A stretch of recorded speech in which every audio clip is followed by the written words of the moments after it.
If you guys struggle with IBS, SIBO, digestive issues, gas, bloating, I bet you your doctor has probably prescribed the low FODMAP diet for you. Today I'm going to be taking you guys through and sharing my experience. I did a low FODMAP diet for several years. I had SIBO, H. pylori. I'll put my whole story below for you guys to check out. But ultimately, today I'm going to be sharing with you guys, should you be doing the low FODMAP diet? Does it work? The pros, the cons, foods that are allowed on it versus foods that you shouldn't consume, and what I believe is the best diet to heal your gut.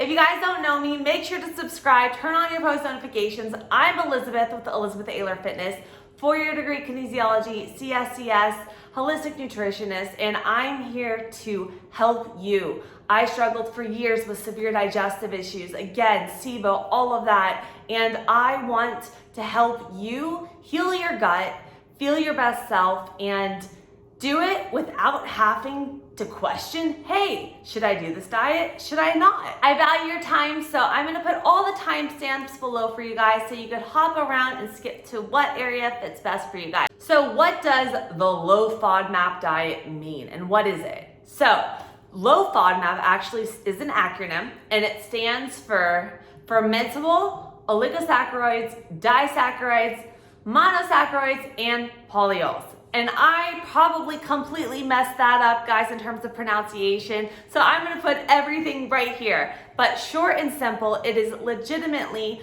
a carbohydrate. And when you consume this carbohydrate, found in fiber, gluten, grains, it's in certain fruits and vegetables. What happens is your body doesn't absorb it in the large intestine, so it moves through your large intestine to your colon, and that is where bacteria breaks down these carbohydrates.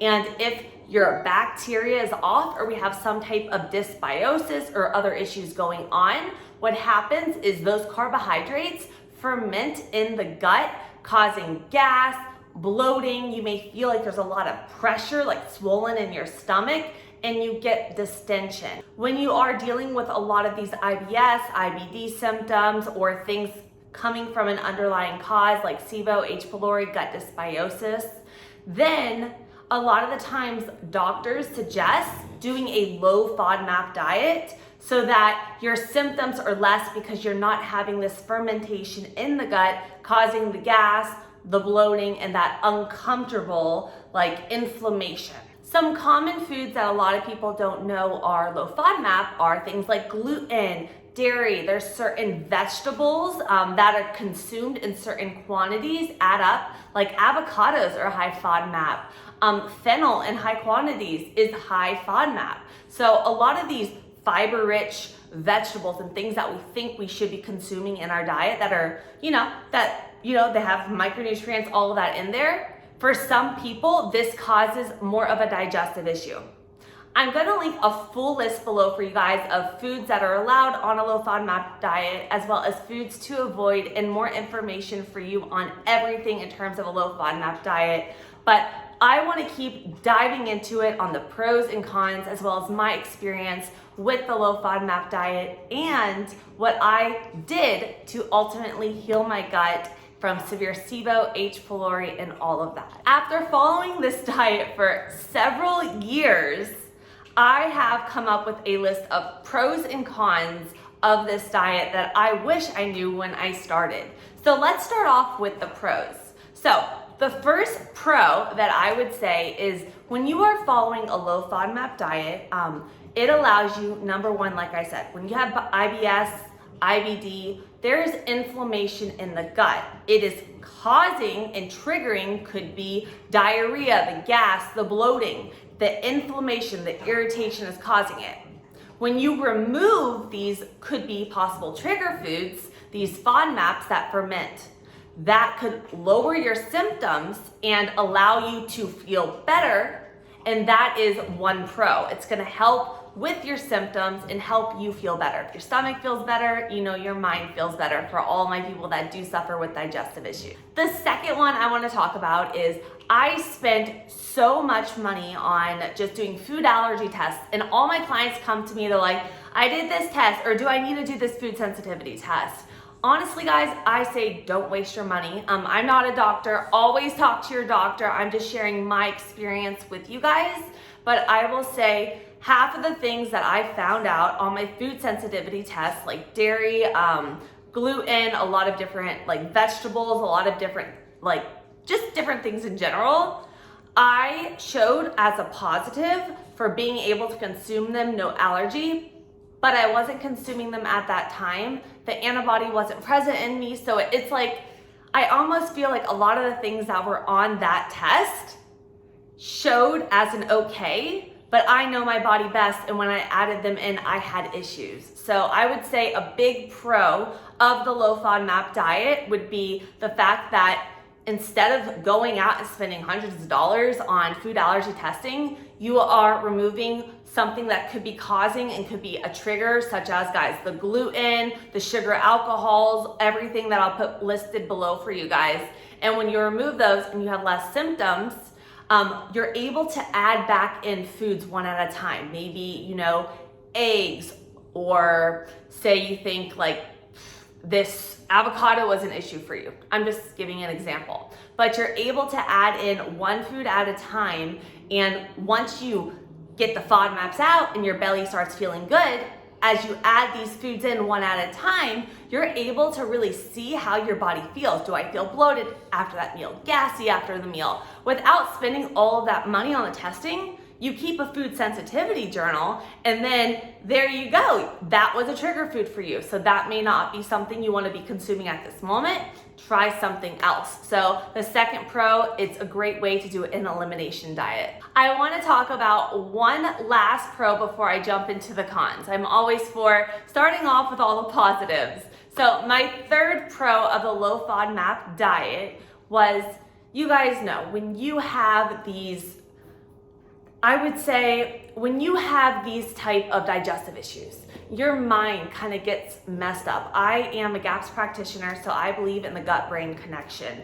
And when you are having triggers in your diet that are causing gas, bloating, constipation, diarrhea, when your gut does not feel good, it consumes your mind. You start feeling depressed, you start getting anxiety. So when I started going low FODMAP and started cutting these foods out and my stomach started feeling better, my brain started feeling better, my anxiety went down, my sleep got better. So I would say big pro is it helps with that brain kind of stress, anxiety, everything that you're getting from that digestive issue at hand. So it kind of helps bring down your stress response from it so that you could really focus on getting down to it and figuring out what the root cause of your issues are. Now we're gonna jump into the cons of this diet before moving on to should you actually do the low FODMAP diet and the diet that I did and use with my clients to heal our gut,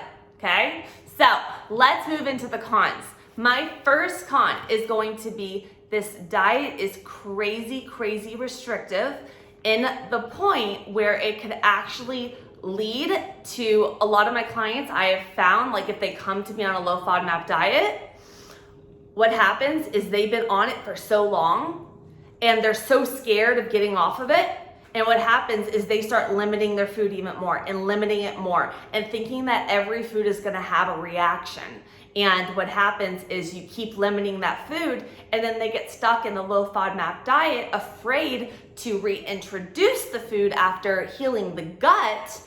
And then it kind of just gets stuck into this pattern of just restrictive eating, sticking to those few different ingredients that your body doesn't have issues with. And that's not good for social settings. That's not good for just your mindset always being stressed out about, you know, I can't consume this, I can't have that. My second con is going to be a lot of people look at a low FODMAP diet as the fix.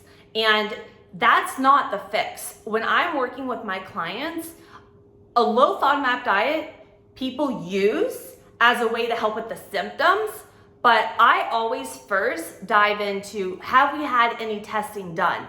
What is the underlying issue of this? Could it be SIBO? Did we have a past of yeast infections and antibiotics that could have caused that gut dysbiosis causing SIBO, and that therefore may be something we need to test for and treat naturally and work with a different type of diet specific to that individual to help them get there. So my second con is going to be a lot of people look at the low FODMAP diet and they think it's gonna fix them, and they don't do the testing and figure out what the underlying cause of your digestive issue it is. Could be another bacteria, SIBO, like I said, it could be a parasite, guys, candida, any of that, lacking certain enzymes, and they don't address that. So they go to this diet, and then since they don't address that, if they try to add a food back in, that issue is still there.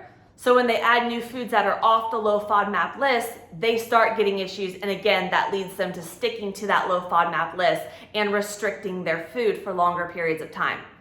I did it, and I work with people who do it, and you're able to get off of it. You just have to do it the right way and have the right program for you. My third con I want to talk about in terms of the low FODMAP diet is a lot of people, just like how I said, guys, they don't address what the underlying issue causing the digestive issue is, but also at the same time, they don't address stress and anxiety and sleep and the roles that those play on your digestive system.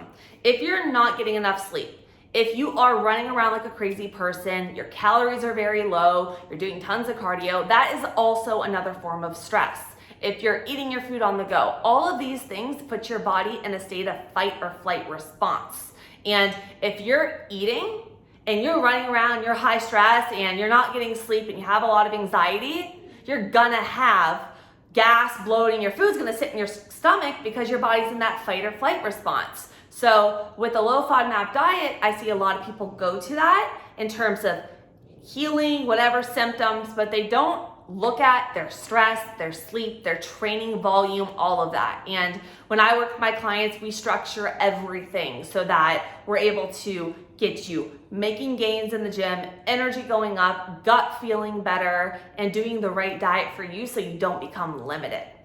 I do want to throw in a fourth bonus for you guys, and it's something that I wish I knew when I first started the low FODMAP diet. And I would say this: I'm an extremist and I go from one extreme to the next. If you guys have seen my story, that again, I'll put below for you guys, I've been raw vegan, I've been marathon runner, power lifter, like you name it, I have done it. And a lot of people, they jump from a standard American diet straight to low FODMAP, cut out everything and they restrict when that may not be necessary right off the bat for them. They may only need to be cutting back on a certain group of a FODMAP or need to bring their fiber intake down. So it's not working with someone, I would say, would be my fourth con. So not working with a doctor or someone to help you figure out what that underlying issue is and figure out exactly, I would say, what the best diet for you is, instead of going so extreme, so fast, when it may not be necessary for you. So does the low FODMAP diet work? And what is the best diet to heal your gut? So the low FODMAP diet, I do say that there's a lot, like I said, there's a lot of benefits, a lot of pros, a lot of cons. It's a great way to bring down the inflammation in your body, a great way to figure out what your food allergies are since you are doing that elimination diet. And it's a great way to just start feeling better so you could dive into it and really address the underlying issue. Some major cons that I see is people becoming too restricted, not adding food back in, not addressing the main issues through testing as well as with sleep and anxiety, and going too extreme too fast and not working with someone to help them. So what diet did I do to heal my gut? I will be honest with you guys, I did a mix. I stayed low FODMAP for several years. I got very, very restricted. I was sticking to white rice, chicken or fish, coconut oil, almost like your basic bodybuilder diet, a lot of arugula, steamed, and I stuck to that. And I was just making sure to hit my calories, and my gut was okay, but I was still kind of having these ups and downs. And if you guys watched my story, you guys will know that I dove into, I did testing, I figured out that SIBO was my issue. Figuring out that SIBO was my issue, I figured out the best diet for SIBO and the best diet for me was focusing more on anti-inflammatory Mediterranean diet, rich in those healthy fats, not causing my insulin levels to spike, not having tons of vegetables in there that were fermenting, causing the gas, and doing more of a anti-inflammatory Mediterranean, higher protein, higher fat diet. All of the diets I do customize to my clients based off of what's going on, if we're doing a period of introducing probiotics, healing the gut. But I would say if you guys are looking for a way to heal your gut, get rid of your digestive issues for good, don't just go to the low FODMAP diet and follow it. It's not going to get to the underlying cause. It's not going to completely heal your gut unless it's something just super simple. And it's not going to get down to the root of it. I would say find someone that you could work with. If you guys do need someone to work with, I do take on clients. I'll put my information below. Find someone to work with that you trust, that you know specializes in what you're looking for. Like find someone, if you're SIBO, find someone that has had SIBO and can help you with that. And allow them to help you create a protocol that's diet with supplements, with testing, so that you can get down to the root cause of it like this. I have clients feeling better within 2 to 4 weeks, and that's even doing before we get our tests back and just making changes with diet first, guys. So if you need help, please do not hesitate to reach out. Let me know if you found this video helpful. Please share this video with anyone that has digestive issues, with anyone that needs help healing their gut, and make sure to subscribe. I got 2 new videos every single week for you guys. I love you and hope you guys have an incredible day. Bye.